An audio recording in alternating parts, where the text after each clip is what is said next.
सारी दुनिया में किसी कौम के मर्द सुरमा नहीं लगाते, मोहम्मद के गुलाम लगाते हैं। एक फोटो निकाल लो सुरमे के बगैर, एक फोटो निकालो सुरमे के साथ, दोनों में आप खुद देखेंगे मैं कितना खूबसूरत हूँ, माशाल्लाह कह देना। कभी बेगम के पास जाओ बगैर सुरमे के, ओ कब आए आप पूछेगी, सुरमा लगाकर बेगम के साथ सामने जाओ, आई लव यू बोलेगी। अरब की एक औरत आलिमा, अरबी में किताब है वो मेरे पास है मौलाना, मैं बताता हूँ आपको। उसने अपने बेटे को निकाह के मौके पर एक किताब लिखकर तोहफे में दी। आजकल तोहफे में मोबाइल देते, पहले से बर्बाद है, अब और भी ज्यादा बर्बाद हो जाओ। माँ ने अपने बेटे को एक किताब लिखकर तोहफे में दी। उस किताब में दुल्हनों को नसीहत नहीं, दुल्हा को नसीहत, तुम कैसे तुम्हारी बीवी के साथ रहना, इसके तकरीबन 100 नसीहतें की है उसने। वाह वाह, अरब है, आज भी इल्म है। कितनी नसीहतें की, उसमें से 100 नसीहतें की। मैं 2-4 आपके सामने बयान कर दूं ताकि आप भी उस पर अमल कर लें और भाभी खुश हो जाए तो सवाब मुझे मिल जाए। उस माँ ने अपने बेटे से कहा कि बेटे,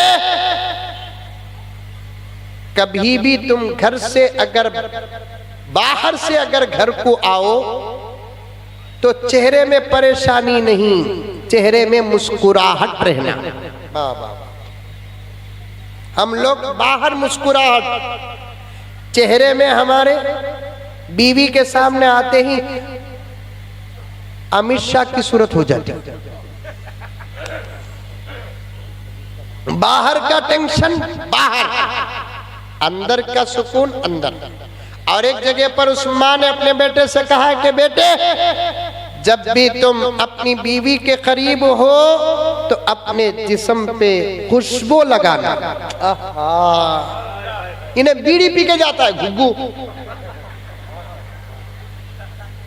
नहीं, बीड़ी पीकर जाओगे, बीड़ी सिगरेट पीकर जाओगे, बीवी के अंदर मोहब्बत पैदा होगी। खुशबू लगा कर जाना। फुकाहा ने लिखा है, मुंह में अगर दांतों की सड़ान भी हो, एक इलायची डाल लेना। फुकाहा ने लिखा है। तो अब शमशीर साहब, आइंदा से आप इलायची भी तकसीम करो। अमल करो, अमल करो। छोटी छोटी बातों पर अमल करोगे, बड़ी बातों की तौफीक आसमान से मिलेगी। समझ में आई बात है? और इस पर तो जरूर अमल करेंगे दिल साहब, इलायची पर तो जरूर अमल करेंगे। समझ में आई बात है? मुसलमान के जिस्म में कभी बदबू नहीं आती, ईमान की खुशबू होती है, नबी की निस्बत की खुशबू होती है।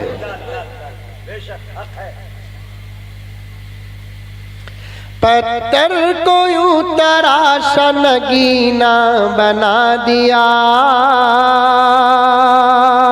नगीना बना दिया। सहरा को मुस्कुरा के मदीना बना दिया, मदीना बना दिया। दोनों जहां के फूलों की खुशबू निचोड़ कर, खुशबू निचोड़ कर, रब ने मेरे नबी का पसीना बना दिया, पसीना बना दिया। नबी के साथ में खुशबू थी, हमारी निस्बत में खुशबू होना चाहिए। अल्लाह अल्लाह अल्लाह अल्लाह, सुभान अल्लाह सुभान अल्लाह। साथ में खुशबू थी। आज भी इस टाइम, अभी हमारे हबीबी साहब ने एक शेर पढ़ा, वो भूल गया, मैं याद रखा था, रिकॉर्ड तो किया हूँ। ये हवाओं में जो खुशबू होती ना, जब किसी हवा के झोंके में खुशबू आए तो समझ जाना कि मदीने से गुजर कर आई है। कैसी इतराती फिर रही है हवा, उनकी चौखट को छू के आई है। नबी के रोजे अक़दस के करीब से गुजरते हैं, वलियों को नहीं गुनहगारों को भी खुशबू का एहसास होता है। अल्लाहु अकबर, अल्लाहु अकबर। हाय हाय हाय। और एक वाकया बोलूं बीच में, बहुत सारी बातें रुकी हुई है, मेरी गाड़ी में रिवर्स गियर भी है।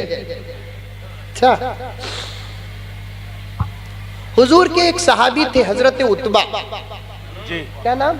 हजरत उतबा। तकरीबन 30 से ज्यादा सहाबा का नाम उतबा है। उतबा, समझ में?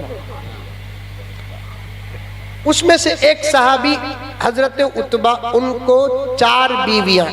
कितनी बीवियां? अरे जोर से बोलो, कितनी बीवियां? हाय हाय, सुभान जरा अल्लाह, और जोर से बोलो, सुभान। रिकॉर्ड हो रहा है उधर।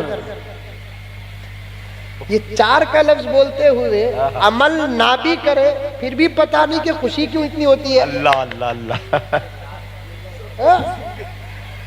मुझे एक साहब फोन करके लाउड स्पीकर में बीवी को बाजू बिठाकर मुझे मसला पूछ रहे, मौलाना दूसरी शादी करना है तो पहली बीवी से इजाजत लेना क्या?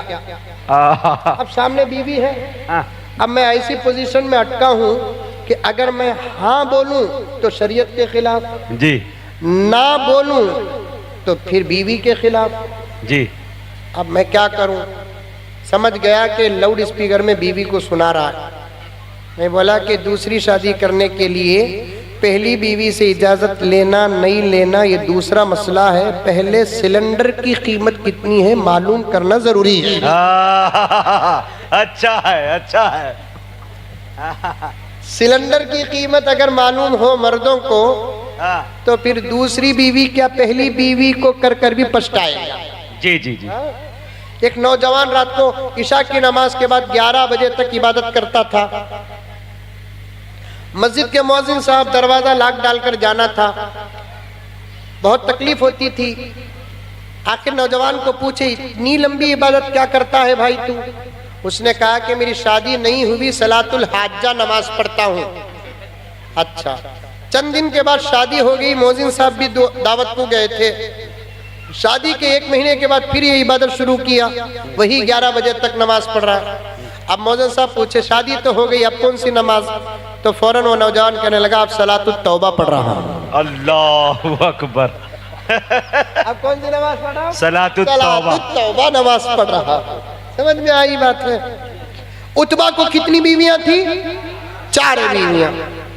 और इत्तेफाक देखो कि चारों के 4 भी बाहयात थी। अल्लाह। और एक इत्तेफाक सुनेंगे तो पूरी अजान पढ़ देंगे आप। जी। चारों के दरमियान में इत्तिफाक भी था। अल्लाह माशाअल्लाह। अल्लाह सदका अता कर दे हमको। आमीन। इशारा है। 4 बीवियों के दरमियान में इत्तेफाक होना बहुत मुश्किल बात है। जी जी। अक्सर एक शौहर को अगर 2 बीवियां हो इत्तेफाक नहीं रहता, इसीलिए इस्लाम ने 2 सगी बहनों से एक साथ निकाह करने पर हराम करार दिया। अल्लाहु अकबर। क्योंकि 2 बहनों के दरमियान में मोहब्बत फितरत है। निकाह की वजह से खुदा नहीं चाहते कि उस मोहब्बत में दरार आए। अल्लाह ने हुक्म लगा दिया, व अन तजमऊ बैनल उख्तैनी इल्ला मा क़द सलफ। निकाह न करो तो बहनों को एक साथ निकाह में रखो, इस्लाम का कानून है। लेकिन ये 4 बीवियां जो थी आपस में बड़ा इत्तेफाक था। एक मर्तबा उतबा कहीं बाहर गए थे, चारों बीवियां एक साथ बैठकर बात कर रही थी। और मौजू क्या था चारों बीवियों का? तुम्हारे पास जब शौहर आते हैं तो कैसे रहते हैं, तुम्हारे पास आते हैं तो कैसे रहते हैं, तुम्हारे पास आते हैं तो कैसे रहते हैं, तुम्हारे पास आते हैं तो कैसे रहते हैं। एक ने कहा, मेरे पास जब आते हैं तो मुझे तो पक्का यकीन है कि तुम सब में सबसे ज्यादा मुझे चाहते हैं। दूसरी ने कहा, मेरे पास भी आते हैं तो मुझे वैसे ही महसूस होता है, मेरे पास भी आते हैं तो वैसे ही महसूस होता है, क्योंकि इंसाफ करते थे ना। फिर एक ने कहा, पता नहीं कि जब वो आने की बारी होती हमारे पास, और से सुनो, जब वो आने की बारी होती हमारे पास, हम घर में अच्छा पकाकर, हम अपने आप को सवार कर मदीने के बाजार से कीमती इत्र हम लोग लगाकर तैयार रहते। लेकिन उतबा जैसे ही बाहर से जब हमारे घर आते, हमारी खुशबू फीकी पड़ जाती, उतबा की खुशबू गालिब आ जाती। अल्लाह। दूसरी ने कहा मेरा भी वही हाल है, लेकिन आज तक हमको पता नहीं कि ये उतबा खुशबू कहां से लाते हैं और कहां से मंगवाते हैं और कब लगाते हैं। हमने कभी उतबा की इत्र की शीशी घर में देखी तक नहीं है। यही गुफ्तगू चल रही थी कि उतबा आ गए, पूछा कि क्या प्लान चल रहा है हमारे बारे में। सबने कहा कि सरताज, ये अल्लाह का करम है कि आप जैसा शौहर हमको अता किया। आप ही की गुफ्तगू कर रहे थे, आप तशरीफ लाए। क्या गुफ्तगू हो रही थी? सबकी तरफ से एक ने सवाल किया, जरा ये तो बता दो कि आप कौन सा खुशबू इस्तेमाल करते हैं। सबका यही ख्याल है, तुम्हारी बारी हमारे पास जब होती है हम कीमती इत्र लाकर लगाते हैं, लेकिन तुम्हारे कपड़ों और जिस्मों से आने वाली खुशबू के सामने हमारी खुशबू फीकी पड़ जाती है। उतबा ने कहा, अरे ये खुशबू किसी बाजार की नहीं है, ये तो दरबारे रिसालत की है। अल्लाह, सुभान अल्लाह, सुभान अल्लाह। ये खुशबू किसी बाजार की नहीं, ये तो दरबारे रिसालत की है, फैज़ रिसालत है। ये बात दरअसल ये है कि मैं 4-5 साल का बच्चा था, मेरे जिस्म पर फोड़े निकल कर आए, खारिश की बीमारी हुई। हकीमों के पास मेरा बाप लेकर गया, कहीं इलाज न हुआ। आखिर पैगंबर के पास मेरे अब्बा ने मुझे लेकर गए और कहने लगे कि या रसूल अल्लाह, मेरे बच्चे के जिस्म पर खारिश आ गई है, फोड़े फूटे हुए हैं, जलन होता है, संभलता भी नहीं, खुजा भी नहीं पाता।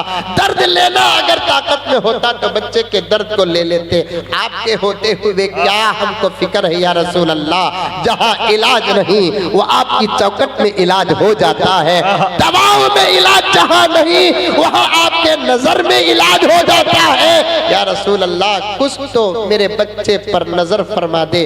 अल्लाह के रसूल ने मेरे अब्बा से कहा, बेटे को तेरे लिटा दे। मुझे लिटा दिया गया। फिर मेरे अब्बा को नबी ने फरमाया, पूरे जिस्म से कपड़े उतार दे। चूंकि मैं छोटा था और छोटे बच्चे के लिए वैसे कोई खास कानून नहीं होते, पूरे कपड़े उतार दिए गए, सिर्फ शर्मगाह में एक छोटी सी चादर डाल दी गई। फिर पैगंबर सल्लल्लाहु अलैहि वसल्लम साहिबुल मुअजिज़ात, साहिबुल मुअजिज़ात, प्यारे आका सल्लल्लाहु अलैहि वसल्लम ने मेरे सर से लेकर मेरे पूरे जिस्म को अपने दोनों हाथों से ऐसे मला, रब्बे काबा की कसम, सुना हुआ मौजिज़ा नहीं। उतबा फरमाते हैं, सुना हुआ मौजिज़ा नहीं, देखा हुआ मौजिज़ा। मेरा नबी मेरे सर से हाथ फेरता हुआ जा रहा है, हाथ जहां से गुजरता बीमारी खत्म है।